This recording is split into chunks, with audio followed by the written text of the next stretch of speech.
Ciao Vivians, come sapete di solito io non mi occupo di conflitti e attualità, ma gli eventi di questi giorni ci toccano da vicino e mi sembrava opportuno parlarne. Non vi parlerò della politica attuale, della NATO, della Comunità Europea, dei motivi e delle intenzioni di Putin. Ne hanno già parlato ampiamente persone più esperte di me in questo campo. Quello che voglio fare in questo video è scavare nel passato per farvi conoscere i vecchi rancori tra russi e ucraini e anche un po' di quella cultura e identità ucraina che Putin nega.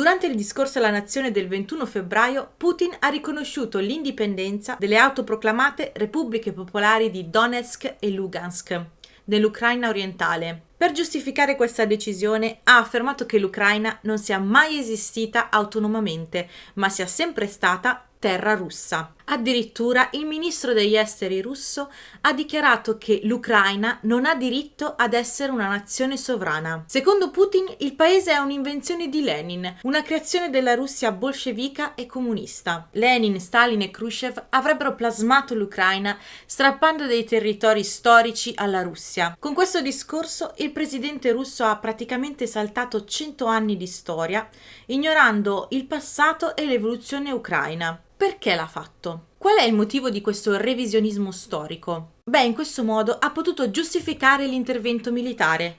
Perché se uno Stato non esiste, non lo si può mica invadere. Non si può violare la sua sovranità. Vladimir Putin ha anche affermato che l'Ucraina non abbia mai avuto una tradizione coerente per essere una vera nazione, ma che abbia sempre seguito modelli provenienti dall'estero che non hanno riscontro con le sue radici e la sua storia, e così facendo abbia solo assecondato i voleri dell'Occidente. Già a luglio, in un lungo saggio intitolato Sull'unità storica dei russi e degli ucraini, aveva sostenuto che l'Ucraina appartenga alla Russia e che russi e ucraini siano parte di un unico e solo popolo. Quindi un'identità nazionale ucraina separata da quella russa deve considerarsi un progetto antirusso. Per gli ucraini le sue parole hanno significato la negazione del loro diritto di esistenza e della loro identità. Putin ha ignorato la lunga maturazione del sentimento nazionale ucraino, conservando solo la versione sovietica. Perché Putin afferma che russi e ucraini siano un unico popolo?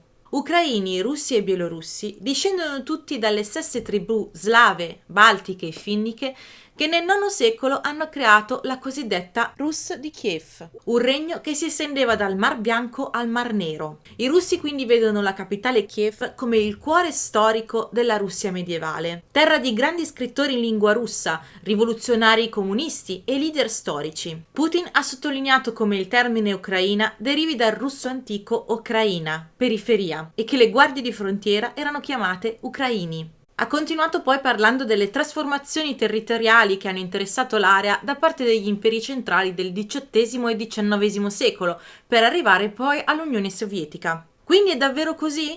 Ucraini e russi alla fine hanno un'unica identità? Non è quello che pensano gli storici. Benché Russia e Ucraina siano legate storicamente, politicamente e culturalmente, rimangono però due entità separate, che si sono evolute autonomamente l'una dall'altra. Non hanno un'unica identità, ma semmai un patrimonio storico comune. Come molti altri paesi, le cui storie si sono incrociate e si sono contaminate a vicenda. Ucraina significa sì terra di confine, ma nonostante la sua collocazione geografica e i numerosi popoli che l'hanno attraversata come i russi, i turchi, gli austriaci, i polacchi, il popolo ucraino mantenne la propria lingua, la propria cultura, i suoi usi e i suoi costumi e naturalmente il proprio senso di identità. Un'identità a lungo negata. Infatti, la Russia considerava il termine Ucraina un modo dispregiativo per chiamare il sud-ovest russo, mentre la Polonia considerava la lingua ucraina un dialetto polacco. Intanto l'Ucraina sfornava grandi menti poetiche e politiche, che avevano una grande influenza sul popolo e aiutavano a mantenerne l'identità.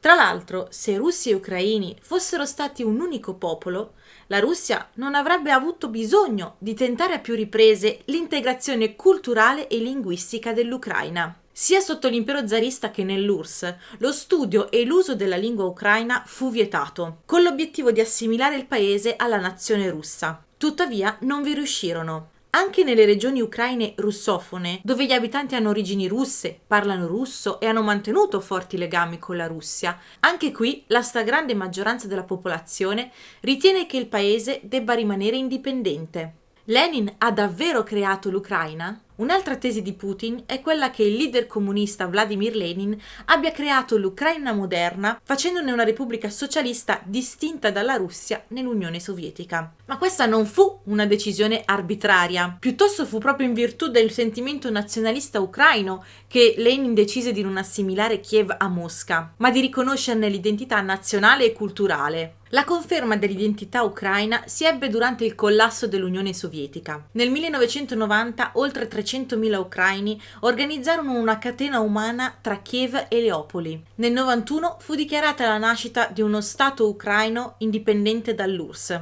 e poco dopo gli elettori approvarono il referendum che sanciva l'indipendenza dell'Ucraina. Non si tratta quindi di un errore storico come ritiene Putin, ma di una volontà politica e democratica. Rapporti tra russi e ucraini nel passato.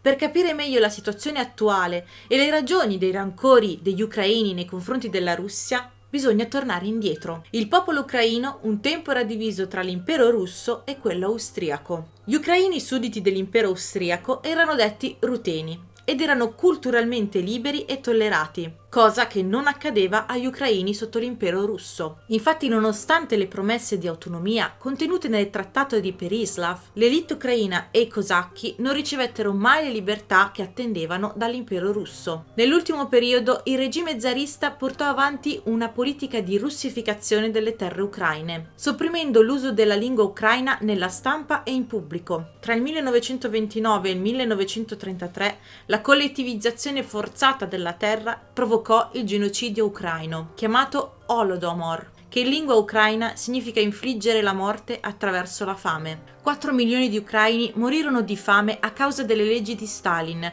che sottrassero loro grano, sementi e cibo. Tra il 1941 e il 1944 l'Ucraina fu occupata dalle forze dell'Asse nell'ambito della campagna russa. Oltre 30.000 ucraini si arruolarono nelle Waffen-SS in funzione anti-bolscevica e antirussa. E non dimentichiamo l'attività nazionalista e indipendentista dell'esercito insurrezionale ucraino contro l'Armata Rossa. Nei quasi 70 anni di dominio sovietico, l'Ucraina ha visto violato ogni suo diritto di difendere la propria identità culturale e storica. Anche in questo periodo non si poteva parlare o scrivere in ucraino. Sempre durante l'Unione Sovietica avvenne un ulteriore processo di russificazione, attraverso il trasferimento di molti operai russi nelle fabbriche ucraine. Nel 1917 solo un quinto degli abitanti di Kiev parlava ucraino. Con la scoperta del carbone questo processo diventò ancora più rapido, data la necessità di nuova forza lavoro. Tanti furono i cittadini russi che vennero trasferiti nel Donbass, nel Donetsk e nel Lugansk. Questa convivenza forzata portava spessissimo a violenti scontri nelle fabbriche tra ucraini e russi. Veniamo poi al disastro di Chernobyl del 1986. Il governo sovietico applicò la censura a discapito della popolazione. Ci furono dei ritardi nella comunicazione, nell'evacuazione, negli interventi di messa in sicurezza dell'area del fallout nucleare. Questo fu l'ennesimo sopruso nei confronti degli ucraini che provocò un'altra ribellione. La lingua ucraina. La lingua ha un ruolo molto importante nell'identità di un popolo. Quella ucraina ha resistito per secoli ai tentativi russi di sopprimerla, per cancellare insieme ad essa anche l'identità ucraina. Vediamo come. Prima del XII secolo, ucraino e russo erano la stessa lingua, simile all'antico slavo ecclesiastico, ma nel tardo medioevo esisteva già una lingua ucraina a sé stante, con forti similitudini con il polacco e il russo, ma comunque diversa. Un po' come l'italiano e lo spagnolo, che si somigliano ma sono due lingue distinte. I popoli che parlavano questa lingua avevano anche una loro cultura, delle loro credenze, una loro cucina, insomma degli usi e costumi propri, diversi dai vicini polacchi e russi. Già nel 1876 lo zar Alessandro II aveva messo fuori legge libri e pubblicazioni scritte in ucraino. Quest'opera di censura continuò aspramente nell'Unione Sovietica, dove la lingua ucraina venne bandita. Nelle scuole si doveva parlare solo russo, stessa cosa per lavorare nelle amministrazioni locali, a contatto col pubblico o negli affari in generale. Anche parlare ucraino in famiglia era pericoloso, perché i muri avevano le orecchie e non era raro essere denunciati da vicini di casa o colleghi di lavoro. Insegnare la lingua, la cultura e la storia russa in tutte le repubbliche dell'Unione Sovietica fu il processo di colonizzazione più efficace che la Russia potesse mettere in atto. Per questo oggi parlare ucraino è diventato un importante simbolo politico di libertà e autodeterminazione. Non a caso gli slogan della rivoluzione arancione erano in ucraino. Oggi in alcune regioni dell'Ucraina si parla solo russo o solo ucraino o entrambi, come nella capitale, che è bilingue. La cultura ucraina. Fino ad ora abbiamo parlato di come la cultura ucraina sia sopravvissuta nei secoli. Andiamo adesso a conoscerne qualche aspetto. L'Ucraina, trovandosi a confine tra l'Europa e l'Asia, è stata influenzata nei secoli sia dalla cultura occidentale che da quella orientale. Oggi è culturalmente spaccata in due. Da una parte le regioni dell'Ovest, che risentono di una forte influenza europea, dall'altra le regioni meridionali e orientali che sono più vicine alla Russia. Di fatto queste confinano con la Russia e sono finite nella sfera di influenza russa prima delle regioni centro-occidentali. Molti abitanti di quelle zone hanno origine russa, parlano russo, guardano la TV russa, comprano prodotti russi con rubli russi. Non è quindi un caso se la Russia abbia annesso la Crimea e abbia sempre supportato i ribelli separatisti del Donbass. Tornando alla cultura ucraina, essa è fortemente ancorata alle tradizioni del passato. Una canzone storica popolare che ancora cantano è il Dumi. Suonano ancora il kopsa, uno strumento molto popolare nel XVI secolo. Hanno anche ripreso la poesia e le canzoni dei cosacchi. Durante le feste ballano danze tradizionali cosacche o che si rifanno ad antichi culti ucraini. Una cosa che forse non sapete è che la tradizione dell'uovo di Pasqua nasce proprio in Ucraina. Le uova venivano decorate con la cera al fine di creare particolari motivi. Poi veniva aggiunta della tintura per dare loro più colore. Quando la tintura si era asciugata, veniva rimossa la cera, in modo da far risaltare il disegno che era stato tracciato precedentemente. Questa tradizione ha più di 2000 anni e precede la nascita di Cristo. Molti ucraini credono ancora che l'uovo abbia un grande potere, poiché preserva la terra dalla rigidità dell'inverno. I disegni sulle uova hanno spesso un significato importante e vengono usate come decorazioni o date in regalo. Oltre alle festività che conosciamo anche noi come il Natale e l'Anno Nuovo, gli ucraini festeggiano la vigilia di Ivana Kupala, non so come si pronunci, comunque il nome è questo, ed è il solstizio d'estate, la notte più breve dell'anno. Questa celebrazione di origine russa celebra la fertilità e l'autopurificazione, esalta l'idea di un corpo sano e di uno spirito capace di perseguire una giusta consapevolezza. La cucina ucraina.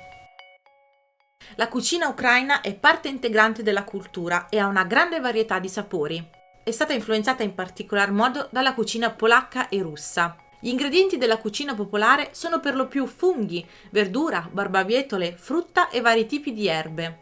Creano soprattutto zuppe e utilizzano numerosi ingredienti, che il più delle volte hanno sapori contrastanti tra loro, qualcosa che noi italiani non ci sogneremmo di abbinare. Data la grande disponibilità di frumento, in Ucraina il pane viene creato in milioni di modi e utilizzato anche durante i rituali religiosi. Non a caso è considerata il granaio d'Europa. Sono molto diffuse poi le torte e i dolci ricoperti di miele. Data la grande ospitalità degli ucraini, i piatti si servono solitamente in quantità abbondanti. La musica ucraina. La musica ucraina prende ispirazione dai loro antichi poemi epici e dalle lunghe ballate che celebravano la gloria dei cosacchi. Ha un tono melanconico e affonda le sue radici nei racconti dei menestrelli erranti che narravano episodi eroici, accompagnati dal kobza, che venne sostituito nel XVIII secolo dalla bandura, uno strumento più grande che divenne il simbolo della musica ucraina. Alcuni villaggi usano anche il corno per fare musica. Il folklore. Le usanze folcloristiche ucraine sopravvivono da centinaia di anni, come quella della decorazione delle uova. Gli ucraini possiedono stupendi abiti tradizionali a cui sono molto attaccati. Durante l'inverno stavano molto tempo in casa e usavano questo tempo anche per impreziosire gli abiti con ricami e intrecci. Lo stile di queste decorazioni personalizzate cambia da regione a regione, creando una straordinaria varietà di vestiti che si possono vedere nei musei ucraini dedicati agli abiti d'epoca. E con questo siamo giunti alla fine del video. Spero che conoscere i rapporti storici tra ucraini e russi vi abbia dato una visione più completa delle vicende attuali. Se volete aggiungere qualcosa, scrivetemi un commento. Parleremo ancora di questo argomento su Instagram, perciò se ancora non lo fate, seguitemi anche lì. Vi aspetto al prossimo video. Ciao!